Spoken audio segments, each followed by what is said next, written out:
All right, my name's Ross Daniels. I'm the Labor Party candidate for the seat of Ryan.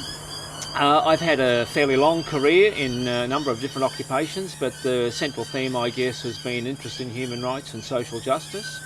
I commenced my working career as a social worker, mainly working in the area of child and family welfare, which includes a bit of domestic violence and child abuse. Then I was fortunate enough after that to work for 2 years in Papua New Guinea, both in a community development role in a very remote area of Papua New Guinea, and then doing some teaching along the coast of Papua New Guinea.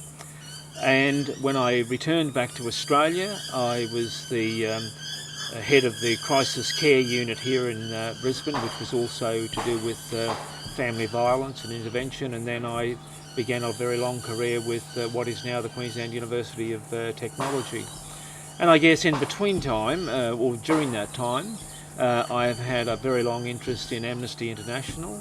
I was very fortunate to become both the Queensland President and the Australian President, and I then served for about 6 years on the International Executive of Amnesty International, including 4 as the International Chairperson. So I think I've been very, very lucky to do some of these things, but I've always had a bit of an interest in the human rights area, the social justice area, and continue to do so.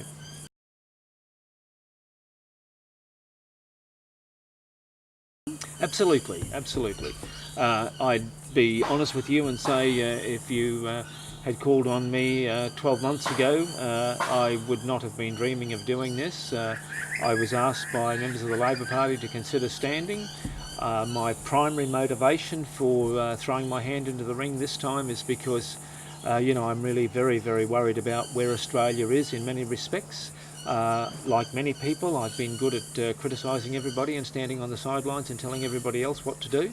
And I thought, well, it's time to put my money where my mouth is. And so when I was approached, I decided, yeah, this is a good thing to do.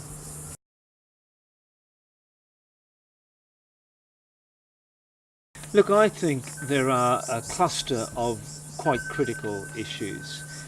If you wanted me to rate them, I'm going to put climate change and the threat of climate change right at the top of the list.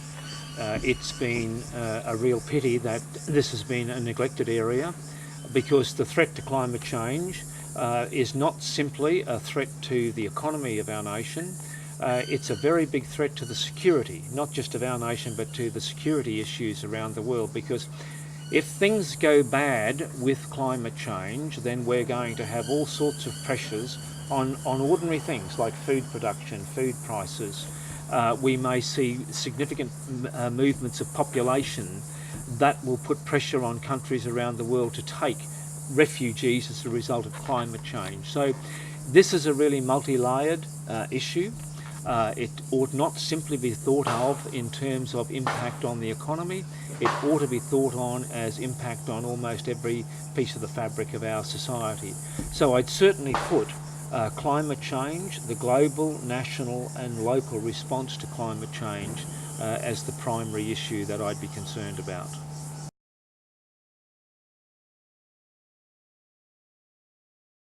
Well, I think that we need to make sure that Australia is a generous country in terms of its response to refugees. We need to separate out the recent debate, for example, relating to Sudanese people. When people come to Australia, we need to have very good resettlement, re-education, integration type programs. But really the refugee matter is when people are fleeing from their country because of a very clear threat to their human rights, to their life, etc. Now, in those circumstances, we can be a very generous nation. And I think that we can press that to be more responsive to situations around the world where people are fleeing. In fact, the best answer to refugees, though, is not only in terms of our generous response to taking refugees, but it is also about significant, not intervention, but significant concern to prevent violence and war in countries which are refugee-producing areas. And so it's a twofold way.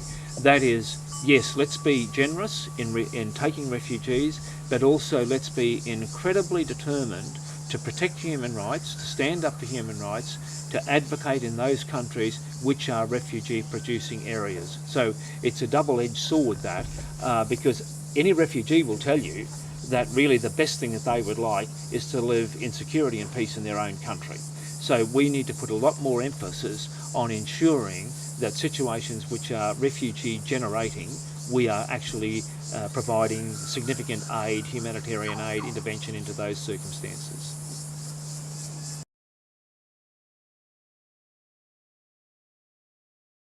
That's policy still evolving, but to be frank with you, I think that there are other arrangements that can be made in order to preserve the sorts of things that the student union fee used to pay for.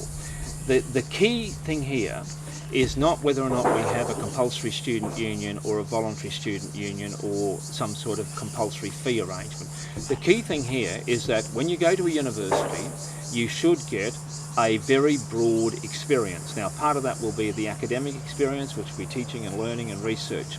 But part of that also ought to be in a university that you have access to a variety of services, and really a university should be a hub of, great debate, time for people to sit down and talk about the issues of the day. And a university ought to be able to provide that range of opportunities and that range of services.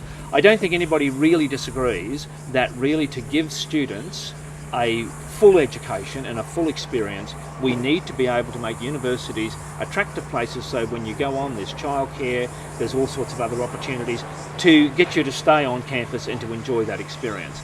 Now, in terms of the funding arrangements for that, there are a variety of possibilities. There's a possibility of voluntary contribution from students. There's a possibility that in a budget, a provision of finances to universities could be set aside for student fee, for student service and student amenities.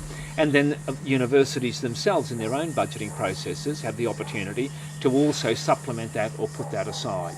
So there's no doubt that there needs to be a resolution of how do you fund this, but I don't think it's rocket science to be able to figure out ways in which portions of funding can be put together, plus fee for service. So you've got four possibilities: students, government, university, fee for service, with the end goal being, let's make universities places where people don't just go there, grab a quick lecture and go, but where they go and can really enjoy the atmosphere, the culture of a university, chatting with other people, those sorts of things. Because that's really what a university should be aiming at in order to give people a really holistic experience of what a tertiary institution should be like.